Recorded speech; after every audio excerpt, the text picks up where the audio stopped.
Olá pessoal, tudo bem? Aqui professor Jorge, da Matemática, Teoria e Prática. E o nosso assunto hoje é sobre problemas de contagem, assunto que é muito frequente no Enem. E também, pessoal, em outros vestibulares e às vezes até em concurso. Então fiquem atentos às explicações do assunto, ok, pessoal? Vamos lá. E nossa primeira questão diz o seguinte, pessoal: um determinado restaurante oferece aos seus clientes o seguinte prato para uma refeição: dois tipos de carne, três tipos de salada e dois tipos de arroz. De quantas maneiras uma pessoa pode fazer uma refeição que tenha um tipo de carne, um tipo de salada e um tipo de arroz sem que haja repetição? Bom, pessoal, pelo que vocês observam no problema, o problema ele é composto, certo, por três etapas. Ou seja, que etapas são essas? É você fazer a escolha de uma carne, a escolha de uma salada e ou a escolha de um tipo de arroz. Então vejamos a resolução. Então tá aí, pessoal. Bom, como eu falei para vocês, certo? O problema ele é composto por três etapas, pessoal. E essas etapas significa dizer as escolhas que você tem que fazer, certo? Na questão, né? No tipo de refeição, ok? Bom, então, o tipo de refeição que você vai fazer, você tem que escolher uma carne, uma salada, certo? E o arroz. E a perguntinha que eu vou fazer a vocês, pessoal, é a seguinte: para escolher um tipo de carne, você tem quantas possibilidades, pessoal? Muito bem, pessoal. Quem falou dois tipos está corretíssimo. E para escolher, pessoal, um tipo de salada, vocês têm quantas possibilidades? Três possibilidades. Bom, pessoal, é só você ler o problema que você vai perceber esses valores, ok? E vamos lá, e continuando, né? Para escolher um tipo de arroz, você tem quantas possibilidades? Duas possibilidades. Muito bem, pessoal. Então a situação fica assim, olha aí, ó, certo? Para escolher um tipo de carne, você tem duas possibilidades. Para escolher um tipo de salada, você tem, né, três possibilidades. E para escolher um tipo de arroz, você tem duas possibilidades. Daí, pessoal, se você quer saber a quantidade de refeições que você pode fazer, certo? Escolhendo um desses ingredientes, é só você multiplicar essas possibilidades entre si. Portanto, vai ficar 2 vezes 3 vezes 2, que vai ser igual a 12 maneiras de você escolher, certo, uma refeição. Ok, pessoal, como vocês podem ver, o problema é bem simples. Basta você multiplicar o número de possibilidades entre si. Vamos à questão 2, pessoal. A questão 2. Observe agora a questão 2, pessoal.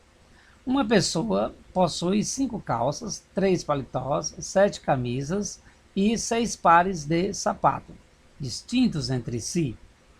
De quantas maneiras diferentes ele pode se vestir usando uma calça, um paletó, uma camisa e um par de sapatos?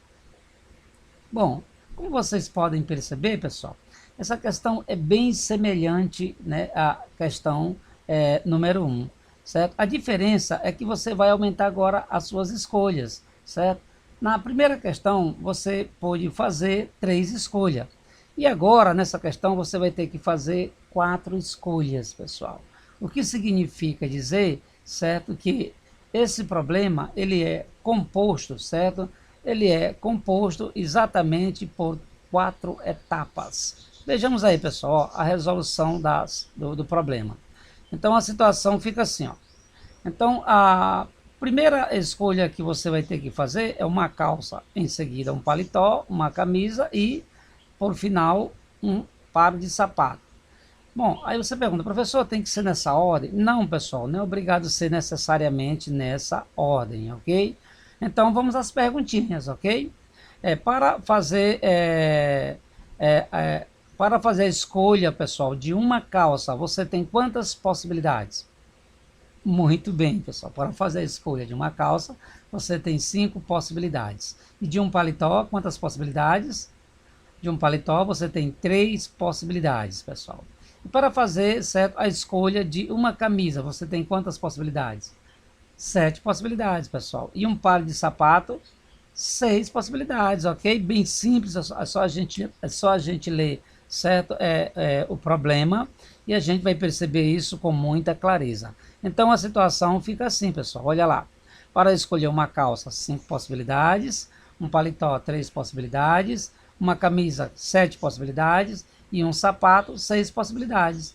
E multiplicando essas possibilidades entre si, pessoal, certo? Nós vamos encontrar como resultado 630 maneiras de você usar, né, ou escolher um conjunto que é composto por uma calça, um paletó, uma camisa e um par de sapatos. Bem simples, pessoal, a questão, ok? Muita tranquilidade, somente é o que eu peço a vocês na hora de resolver esse tipo de questão. Bom, pessoal, com essas duas questões, vamos ver agora uma definição bem interessante dentro do contexto problemas de contagem. Bom, pessoal, aí nós temos uma observação bem interessante. E essa observação diz assim, vamos ler essa observação, né? Nos exemplos dados, multiplicamos as possibilidades de ocorrência de cada etapa. Então, o que a gente fez, pessoal, nos exemplos anteriores, foi multiplicar as possibilidades de ocorrência de cada etapa para saber o resultado total. Bom, pessoal, quando nós multiplicamos essas possibilidades entre si, essa operação ela é chamada de princípio fundamental da contagem ou princípio multiplicativo da contagem, pessoal, certo? Muito bem, pessoal.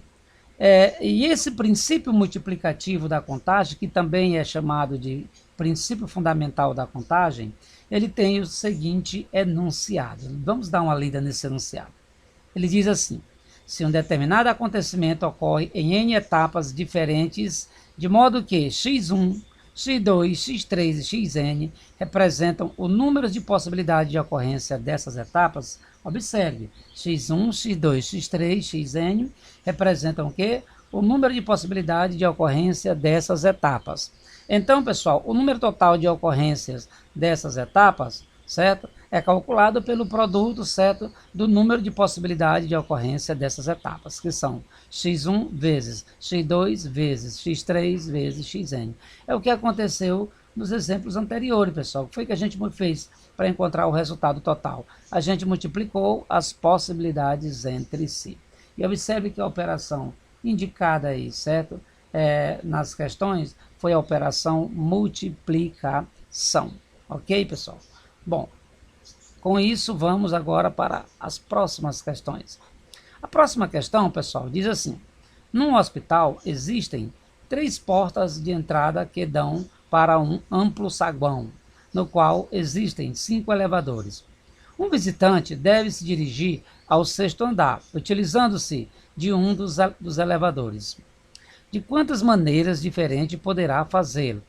Bom, pessoal, como vocês podem perceber, essa questão é bem semelhante à questão 1 e à questão 2, certo? Só que essa questão, ela é composta de 2 etapas.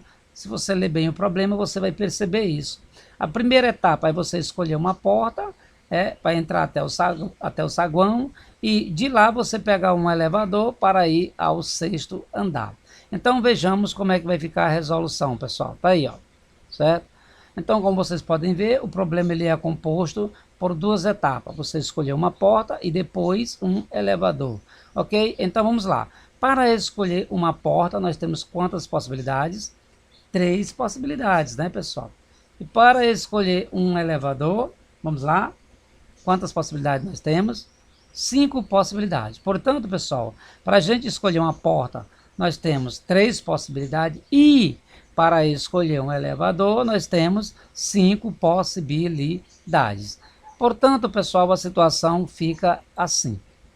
Olha lá, para escolher uma porta, 3 possibilidades, escolher um elevador, 5 possibilidades. E multiplicando essas possibilidades entre si, o resultado vai dar 15 maneiras diferentes para você chegar até o 6º andar. E isso vai estar na alternativa D. D de dado. D de danadinho, alunos, né, danados de estudioso. E danados de estudioso, pessoal, são vocês, aqueles alunos que com certeza, certo, chegarão, certo, até o dia do Enem, né, com muito compromisso e com muita responsabilidade. Ok, pessoal? Vamos então à próxima questão. A próxima questão, pessoal, ela diz assim, dados os algarismos 1, 2, 3, 4, 5, 6 e 7, quantos números de 3 algarismos distintos podemos formar usando esses algarismos? Então, observe, o problema é quantos números de 3 algarismos distintos, certo, podemos formar usando esses algarismos. Bom, pessoal, essa questão ela é muito recorrente, certo? Ela aparece muito nos livros didáticos, certo? É uma questão que geralmente ela está presente nos livros didáticos. Então vamos ver como é que a gente faz a resolução, né, pessoal? Primeiro, como você vai formar um número de 3 algarismos, pessoal, certo? 3 algarismos distintos, é bom que se diga isso aí, né? 3 algarismos distintos. Então esse problema, ele é composto por 3 etapas, pessoal. Você escolher esses 3 algarismos. Pois bem, pessoal. Então eu vou fazer a seguinte pergunta. Olha lá. Observe esses números aí, que vai de 1 até 7. Usando esses números, pessoal, nós podemos formar o número 370 de acordo com o problema, sim ou não? Muito bem, pessoal.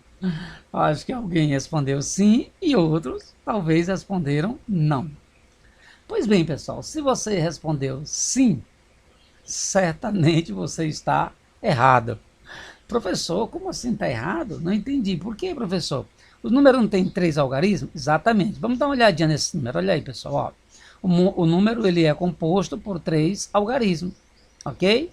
3, 7, 0. Só que tem um porém aí, pessoal. O 0, ele não se encontra nessa lista. Se ele não se encontra nessa lista, pessoal, portanto, esse número 370 não pode ser formado nesse problema. Ok? Então vamos para mais um, né? E esse número aí, pessoal, 377, ele pode ser escrito, né, nesse problema? O que é que vocês acham? Estou percebendo que alguns disseram sim e outros disseram não. Bom, se você disse sim, você errou mais uma vez. E se você disse não, você está correto, pessoal. Por que esse número não pode ser escrito nesse problema, pessoal? Porque os números formados, pessoal, de acordo com o problema, ele tem que ter 3 algarismos distintos. Aqui são 3 algarismos. O problema é que tem 2 iguais, ó, 7, 7. Portanto, esse número não pode ser escrito. Vamos para mais uma pergunta. E esse número, pessoal, 357, ele pode ser escrito nesse problema? Com certeza que sim, né, pessoal? Com certeza que esse número 357 pode ser escrito nesse problema, ok? Ele é um número com 3 algarismos e os 3 algarismos são distintos entre si. 3, 5, 7. E, além de serem distintos, eles estão nessa lista. Portanto, continuando, certo? Para a gente formar um número com 3 algarismos, a gente tem que preencher as possibilidades para o U, as possibilidades para o D e as possibilidades para o C. Bom, vocês devem estar se perguntando, professor, o que é esse negócio aí? U, D, C. O que é isso aí mesmo, professor? O DC. O DC quer dizer unidade, dezenas e centenas. Ah, professor, lembrei. Ah, negócio, coisinha lá do primário. Exatamente, pessoal. Lá do fundamental, né? Unidade, dezena e centena. Ou seja, para a gente formar um número de 3 algarismos, a gente tem que escolher algarismo para as unidades, para as dezenas e para as centenas. Então a pergunta é a seguinte, pessoal, a mesma perguntinha de sempre. Quantas possibilidades existem para a gente escolher o algarismo das unidades? Quantas? Quantas, pessoal? 7 possibilidades, né, pessoal? Bom, quem pensou em 7 possibilidades está correto, pessoal. Por quê, professor? Não entendi direito. Pessoal, observe aqui, ó, você só tem 7 números para usar. Se você só tem 7 números para usar, certo? Então, consequentemente, você só vai ter 7 possibilidades para escolher o algarismo que vai ficar aqui nas unidades, ó, ok? Vamos supor, pessoal, que você escolha um deles. Vamos supor que você escolha o número 3, né? Você escolheu o número 3 aqui para as unidades. Pessoal, se você escolheu o número 3 para as unidades, a pergunta é a seguinte: quantas possibilidades existem para escolher agora o algarismo das dezenas? Bom, muito bem. Se alguém pensou, deu uma pensadinha e deve ter dito, né, lá por dentro, assim, né, para si mesmo, professor, 6 possibilidades. Se você falou 6 possibilidades, você está correto. Mas se você pensou em outro valor, você está errado. Professor, explique por que 6 possibilidades. Vejam bem, pessoal. Se eu já tirei um número, certo? Se eu já tirei um número dentre esses aqui, ó, dentre os números de 1 a 7, se você já escolheu um, certo? Para as unidades, portanto, o que vão sobrar agora são 6 números para você escolher para a dezena. Vamos supor que a gente escolheu 3 aqui para as unidades. Se a gente escolheu 3, então para as dezenas só pode ser o número 1, 2, 4, 5, 6 ou 7. Só pode ser um desses aí. O 3 já não pode mais entrar na dezena, certo? Porque o número tem que ser de 3 algarismos distintos, ok?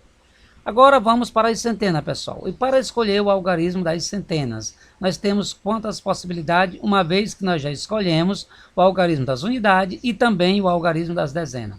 Ora, professor, se você já escolheu o algarismo das unidades e também das dezenas, então só vão restar, certo? Para as centenas, 5 possibilidades, tá certo, professor? Certíssimo, pessoal. Se você disse 5 possibilidades, então o resultado está correto. Portanto, a situação fica assim, pessoal. Olha lá, ó. Para escolher o algarismo das unidades, nós temos 7 possibilidades, das dezenas, 6 possibilidades, das centenas, 5 possibilidades, certo? E a quantidade de número de 3 algarismos distintos que você pode formar, é só você multiplicar essas possibilidades entre si. 5 vezes 6 vezes 7. Ou seja, vocês podem formar 210 números de 3 algarismos distintos. Ok, pessoal? Vamos à próxima. Bom, você já estava aí, professor, e não vai cair nenhuma questãozinha que apareceu no Enem. Tá aí, pessoal. Essa questãozinha que vocês estão vendo aí é uma questão que já caiu no Enem, tá certo? Então essa questão diz assim: estima-se que haja no Acre 209 espécies de mamíferos distribuídos conforme a tabela abaixo. Aí está a tabela, pessoal. Aí vamos ler aqui, né? Ele diz assim: deseja-se realizar um estudo comparativo entre 3 dessas espécies de mamíferos. Uma do grupo cetáceos, outra do grupo primatas e a terceira do grupo roedores. Ok, pessoal? Então vamos lá. Cetáceos, primatas e roedores. Observando a tabela, pessoal, nós temos 2 espécies do tipo cetáceos, certo? 20 espécies do tipo primatas e 33 espécies do tipo roedores. Então vamos memorizar bem isso. Ó. 2 espécies do tipo cetáceo, 20 do tipo primatas e 33 do tipo roedor. O que significa dizer que você vai ter que escolher, certo? Essas três espécies que aí estão, certo? Conforme o problema. E em outras palavras, pessoal, a gente percebe aí que esse problema ele é composto por 3 etapas. Vejamos aí então, ó, olha lá, certo? O número, aí sim, aí vem a pergunta: o número de conjuntos distintos que podem ser formados com essas espécies para esse estudo é igual a. Aí vamos à resolução, pessoal, certo? Tá aí como eu falei para vocês. O problema ele é composto por 3 etapas. Escolher um cetáceo, um primata e um roedor, ok? Então, para escolher um cetáceo, conforme vimos na tabela, nós temos 2 possibilidades. Para escolher um primata, 20 possibilidades. E para escolher um roedor, nós temos 33 possibilidades. Portanto, a situação fica da seguinte maneira. Tá aí, olha. Olha aí, pessoal. Um cetáceo, 2 possibilidades. Primata, 20 possibilidades, e um roedor, 33 possibilidades. Portanto, se a gente quer saber, certo, o total de conjuntos que nós podemos formar, é só multiplicar essas possibilidades entre si. E multiplicando essas possibilidades entre si, nós encontramos como solução 1.320 conjuntos, certo, pessoal? E 1.320 conjuntos está na letra A, certo? A resposta é letra A. A de aluno, pessoal, inteligente, A de aluno esforçado, compromissado com seus estudos. e alunos compromissados com seus estudos, com certeza, pessoal, conseguirá êxito, né, nas provas do Enem. Ok, pessoal? Então, eu quero agradecer a todos que estiveram até o final, né, dessa videoaula, pessoal, certo? Quero desejar bons estudos e até a próxima aula, pessoal, ok? Então, na próxima aula, nós falaremos de um novo contexto, pessoal, ok? Então, é só aguardar, certo? Para que a gente tenha um novo encontro aí, uma nova aula. Valeu, turma. Até